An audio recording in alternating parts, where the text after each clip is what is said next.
Hello, good people of YouTube. Mountbatten here. And today we are taking a look back at a ship that I almost completely forgot was in the game until I was scrolling through my port looking at a ship to do a video on for today.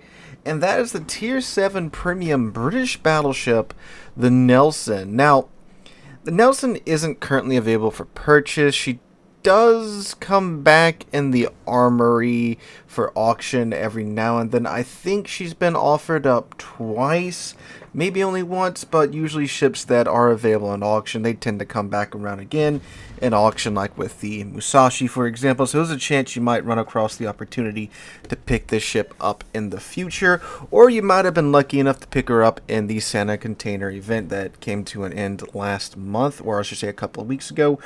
But anyway, the Nelson is a pretty interesting ship after having played her for a couple hours to get a feel for how she's doing in 2024, because this ship was so insanely cracked when she came out.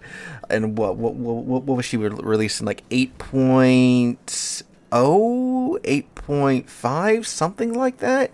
She was released as a free XP ship at tier 7, which was pretty interesting because most of the free XP ships we had up until that time were, of course, tier 9 ships. So I think she was only 375,000 free XP or something like that, which really wasn't much even at that time.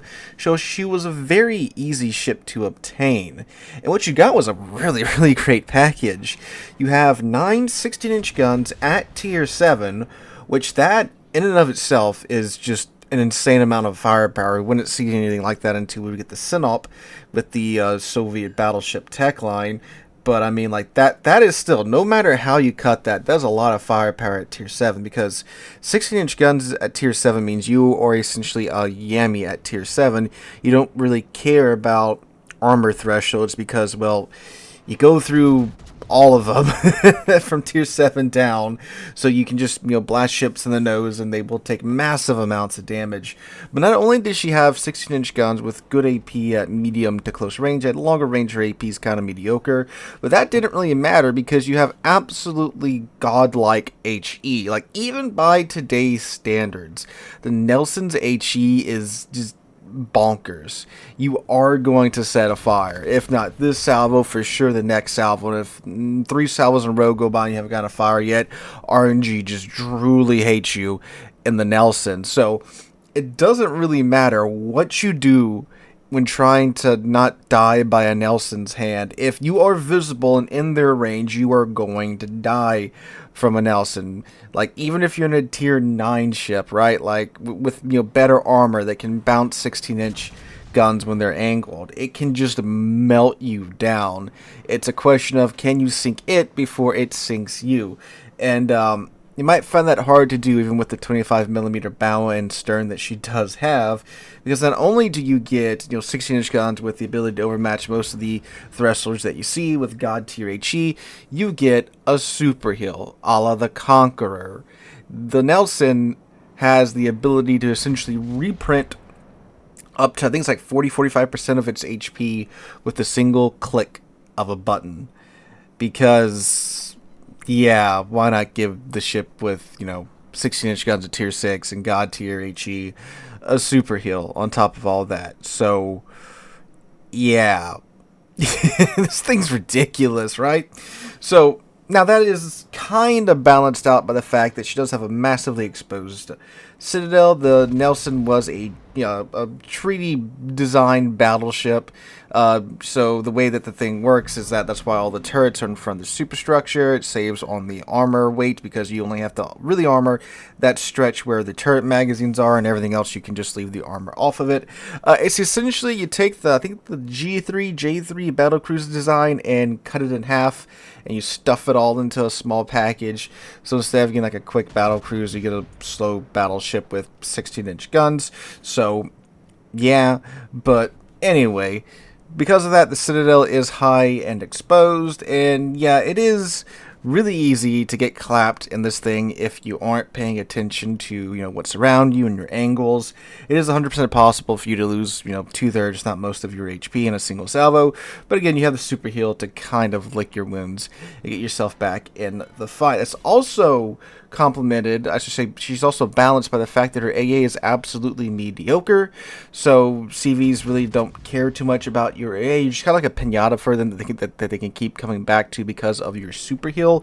They just drop torpedoes on you, come back with some bombers, drop some bombers on you, then you probably use your super heal, and then they can come back and farm some more damage off of you. So yeah, it's kind of painful being around a CV and a Nelson, but with all that she has going for her, I mean, like, it's still a pretty strong ship, right?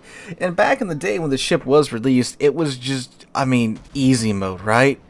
Like, you don't really care who you're going up against because, again, the God tier HE and the 16-inch guns at tier 7. So if you're top tier, my God, you are going to just murder the enemy team with the Nelson. You're going to annihilate the cruisers that are silly enough to, well, exist on your flank, because again, the 16-inch guns, they can be angled to you. You're going to pin them and just nuke them out of the water. And then if they, smart enough to run away or try and dodge and show you a slimmer profile, you're probably going to melt them down with the HE. And then battleships, battleships really don't want to be around you, especially again in like a tier 7 match, because you don't care about their armor in both terms of the AP just overmatching their armor and the HE melting them down.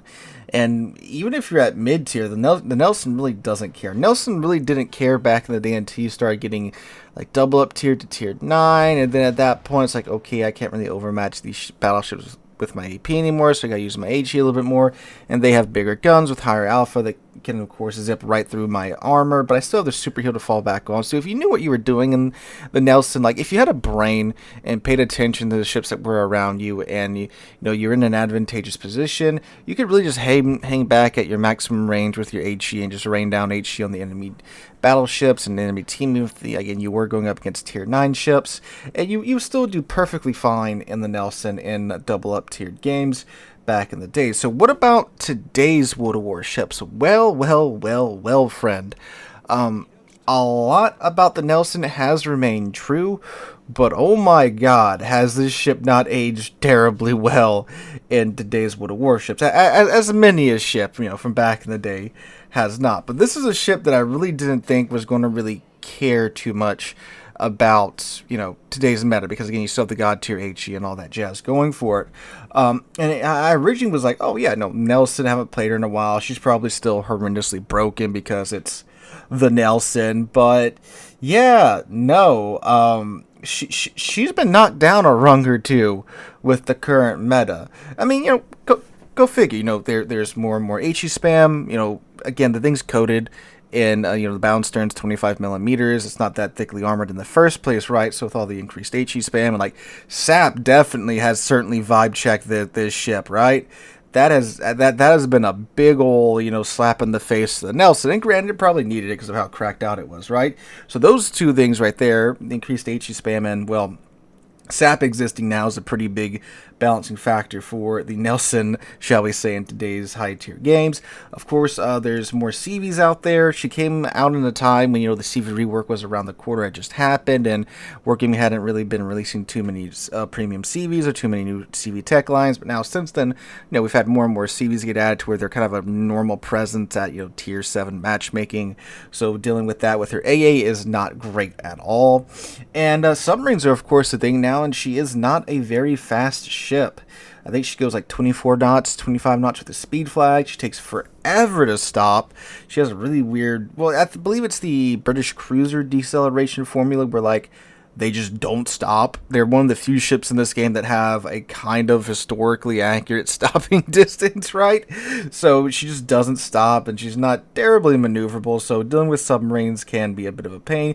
Granted, again, with the super heal, if you got that up, you can kind of tank some of their torpedoes before they just, whittle you down.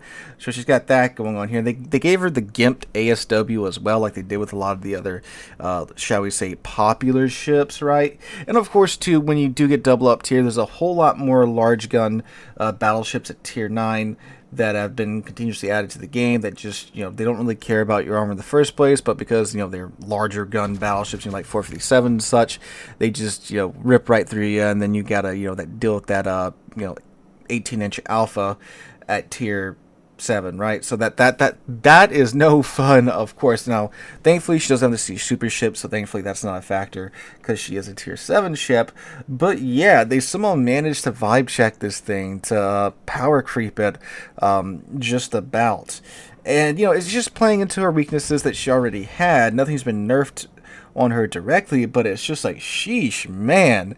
It's not the game that, was around when the ship came out. I mean, obviously time has changed, but man, for this ship to kind of get vibe checked, that's a real interesting scenario there. Now, of course, if you're at tier 7 and top tier, the ship is still going to rock it, right? Again, with the increased CVs and subs, well, in the existence of subs now, obviously that's going to knock it down a couple of rungs. Same with the SAP equipped cruisers and DDs and battleships. Again, like the thing stands up out of the water, it's thinly armored, it's just a meal for anything equipped with SAP, right? Obviously, if you have like tier 7 brawls or tier 7 ranked, the thing is going to do very, very well. So if you picked her up for, again, the standard container, whatever, she's definitely great for that. And how I would recommend playing her at higher tier is, well, what you see me doing in the background. This is a tier 9 game. I had to deal with the Musashi for a good chunk of it. And I just stayed, toward the outer limits of my range, spammed HE, and you can see it works still if you do that. I mean, the HE is still absolutely god tier by today's standards, so if you do find yourself in a tier 9 game, you can just hang further back, spam HE, go after their battleships. The Spurs and the Nelson's not all that great once you get out to the outer limits of her range, so you mainly have to go after the battleships. But I do think I landed a hit on the Amalfi at like my maximum range, which was pretty satisfying, right? And yeah, like I said, you're going to be starting fires, you're going to be doing great HE alpha damage, so you can definitely make it work there. And then when you kind of close in, like you see me doing the latter parts of this match, then that's when you flip on over to the AP. Generally with the Nelson, my go-to range for AP has been 13 kilometers in. At that range, it feels like 16-inch AP. It really punches through the armor. And of course, when you have broadsides, absolutely load the AP from these ranges. But anything out past that, I'm not sure if it's the fuse time or if it's just using like a World War I shell like they did with the Mutsu, but 14, 15, 16 kilometers, it just feels like it bounces and shatters more than it pins. So definitely save that AP for those close-in engagements, and by all means protect the side of your ship. You got a massive citadel. Most of the older veteran players know it, and of course most battleship players are going to shoot AP at your broadside anyway, even if they don't know what the Nelson is, and you're going to get absolutely just nukes. You're going to lose most of your HP, even to like tier 7 battleships like the Colorado. That was always something you had to look out for when you were playing the Nelson back in the day, because he can overmatch your armor, and with that American Super Heavy HE, he could potentially go right through your nose and hit your citadel like that. So that's definitely something you want to be on the lookout for. So you can kind of play her, I should say, you can kind of describe her playstyle in a tier 9 game as basically a very large, very slow cruiser, because you're going to be spamming HE, staying at the outer limits of your range, and it'll be doing quite well. But again, like if you're mid-tier, tier 8 and tier 7, and you just be mindful about what's surrounding you, can definitely play this thing at mid-range, and it does very, very well still in those game modes. It's just not, again, bullying ships like it used to be able to do back in the day. So you got to play, more cautiously, be aware of, is there a submarine on this flank? Am I being targeted by the CV? Make sure you have an escape plan, because, again, the ship is slow, so you got to kind of, get 2 or 3 steps ahead in your brain and think like, okay, so like if this flank falls, I'm going to go here.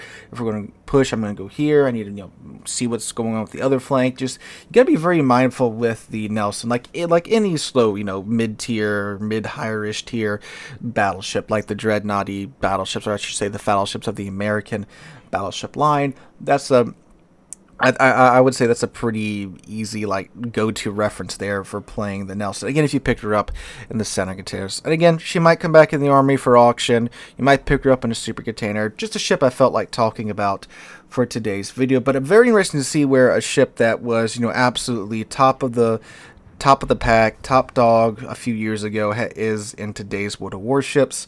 So take that information and do with it what you will. So if you guys enjoyed today's video, make sure to drop a like, leave a comment, subscribe to the channel. We're on our way to 75,000 subscribers thanks to you guys. Hope you guys have a wonderful Tuesday and wonderful rest of your week. Hope to catch you guys in the next one.